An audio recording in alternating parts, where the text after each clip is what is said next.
শান্তনু ঠাকুর যিনি হচ্ছেন কেন্দ্রের প্রতিমন্ত্রী এবং তিনি দ্বিচারিতা করছেন। দিল্লিতে একরকম কথা বলছেন, আবার বাংলায় অন্যরকম কথা তিনি বলেন।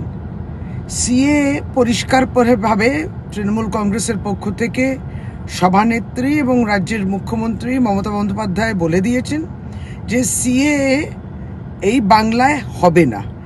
এইটা যারা বলছেন লোকসভার নির্বাচনের আগে প্রতিশ্রুতি দিচ্ছেন, তারপরে এর আইনটা তারা প্রণয়ন করেছেন কিন্তু সেইটাকে আরম্ভ করতে পারছেন না, কারণ গাইডলাইন্সই ঠিক নেই। এইগুলো কোথাও না কোথাও মানুষের সঙ্গে প্রতারণা করছে।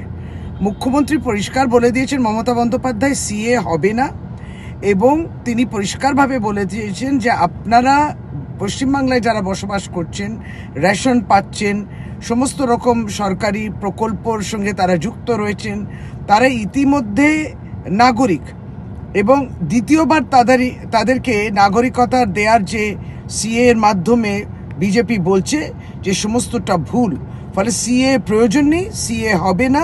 মুখ্যমন্ত্রী পরিষ্কারভাবে বলে দিয়েছেন যারা পশ্চিমবাংলায় রয়েছেন তারা প্রত্যেকেই দেশের নাগরিক।